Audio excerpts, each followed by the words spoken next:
শ্রোতা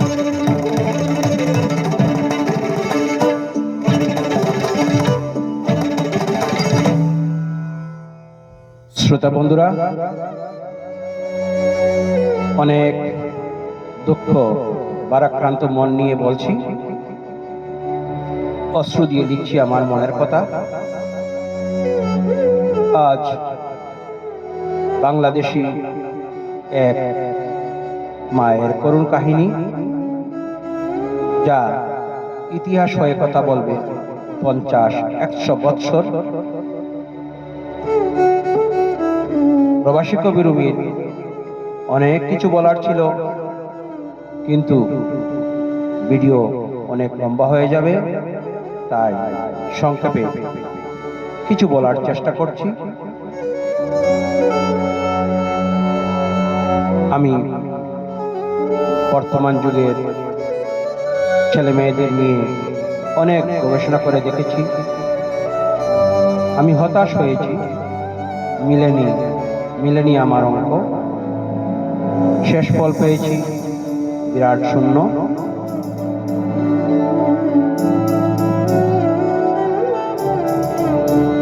হতাশ হয়েছি। আমেরিকার জন্মগত সন্তান, মা বাবা, দাদা দাদি, নানা নানি সবাইকে সম্মান করে তাদের সকল অনুষ্ঠানে ছেলে মেয়েরা মা বাবাকে নিয়ে পালন করে। কিন্তু দেখুন, অবাক হই, বাংলাদেশের বর্তমান যুগের ছেলে মেয়ে ঠিক তার উল্টো। সবাই না, কিছু কিছু ছেলে মেয়ে ভালো আছে, কিন্তু বেশিরভাগ শিক্ষিত ছেলে মেয়ে মা বাবার প্রতি অবহেলা করে, সম্মান করে না। বলা বাহুল্য যে আজ একজন মা বাংলাদেশে মৃত্যুবরণ করেছেন নিজ বাসভবনে 9 দিন আগে, অথচ তার এক ছেলে বুয়েটের প্রফেসর, অন্যজন সচিব, আর একজন কানাডা প্রবাসী। মেয়ে পাশের রুমে থাকে, সেও কলেজ শিক্ষিকা। দেখুন, মা মরেছে, কেউ খোঁজ নেয়নি। মৃতদেহ পচে গলে, গলায় পোকা ধরেছে, সমস্ত শরীরে পোকা, মাংস পচে গলে দুর্গন্ধ হয়েছে। কিন্তু দেখুন, মায়ের 4 উচ্চশিক্ষিত উপযুক্ত সন্তান, কেউ মায়ের খোঁজ খবর রাখেনি, নেয়নি। জানতে পারলাম সেই মায়ের রুমে অনেক ময়লা আবর্জনায় পরিপূর্ণ, বসবাসের সম্পূর্ণ অযোগ্য। মনে হয় বৎসর যাবৎ রুম পরিষ্কার করা হয়নি।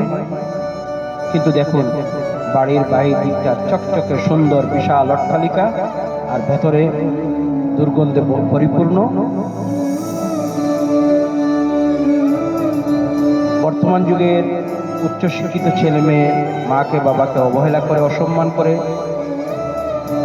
এই মর্মান্তিক মায়ের মৃত্যু মানব জাতিকে কি উপহার দিয়েছে?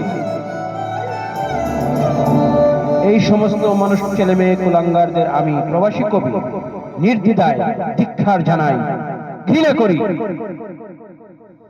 Hi everyone, I hope you liked this video. Please let me know.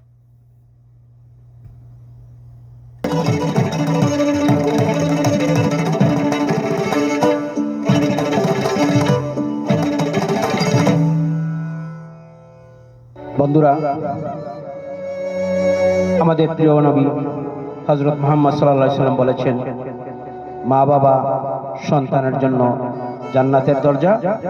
অথচ দেখুন, নিজের ঘরে জান্নাত থেকে এই যুগের শিক্ষিত ছেলেরা বউয়ের কথায় বাইরে জান্নাত খুঁজে। এই শিক্ষিত মূর্খরা, এখনো সময় আছে, সাবধান হয়ে যাও।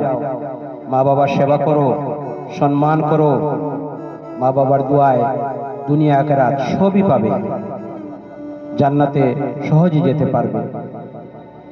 তাই বাংলাদেশের এ যুগের সকল তরুণ তরুণীদের প্রতি আমার আকুল আবেদন, সবাই মা বাবার দোয়া নিও। মা বাবাকে খুশি রাখলে আল্লাহ খুশি হন। মা বাবা খুশি হলে তোমাদের দুনিয়া আখেরাত সকল স্বপ্ন খুব সহজেই পূর্ণ হবে, 100% গ্যারান্টি।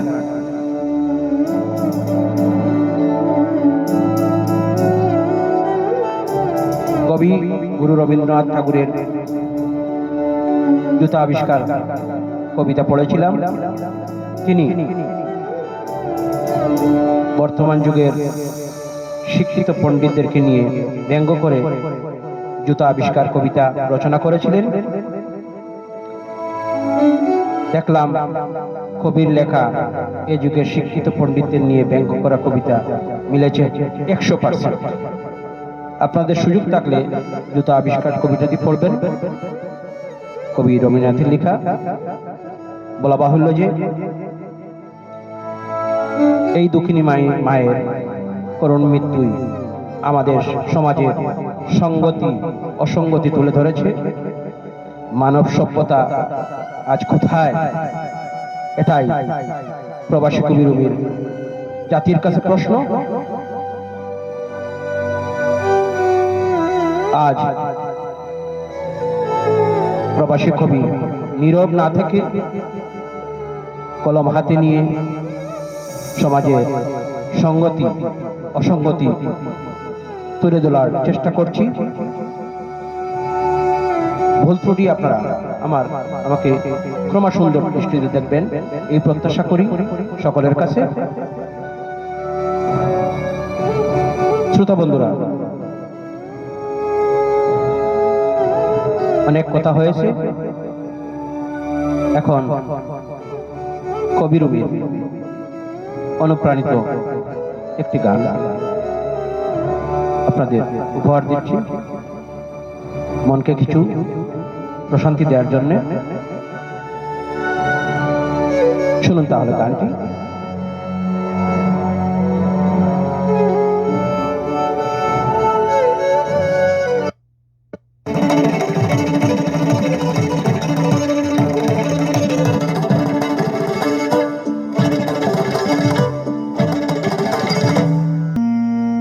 বেলি ডুবলো পাটের মন, ঘনিয়ে এলো সাজ, শূন্য হাতে দাঁড়িয়ে আছি, সাঙ্গ হইল কাজ।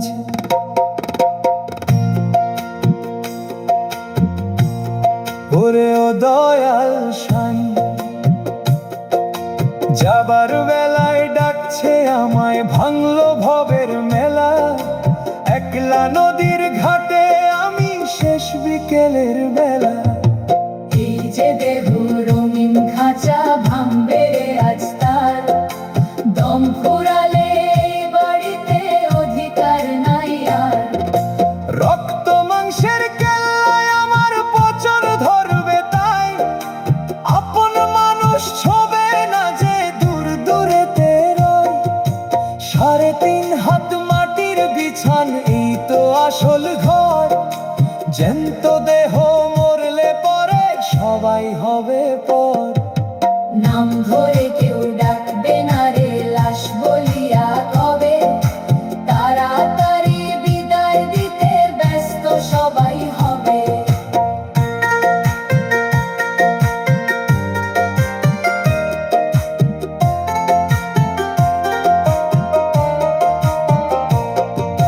যাদের জন্য জনম ভরে করলাম কত চুরি, আজকে তারাই আমার তরে কাটবে মায়ার ডুরি।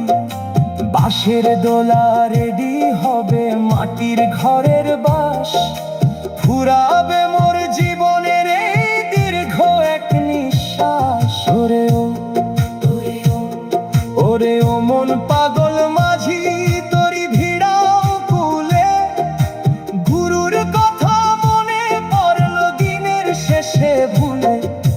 পারের করি নাই যে হাতে, কি দিব হে পারানি, একলা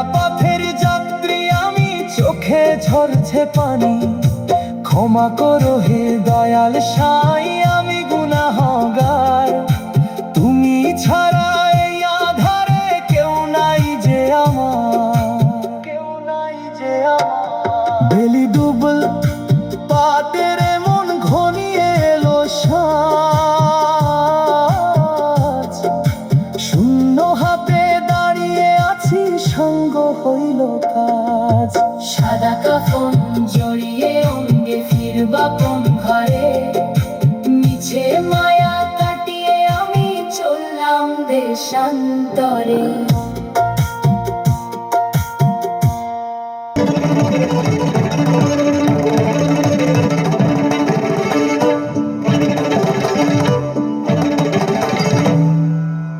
গানটি অপূর্ব, অসাধারণ, অতুলনীয়, হৃদয় ছুঁয়েছে আমাদের।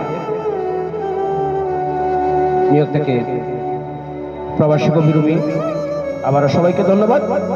থ্যাংক ইউ, আল্লাহ হাফেজ।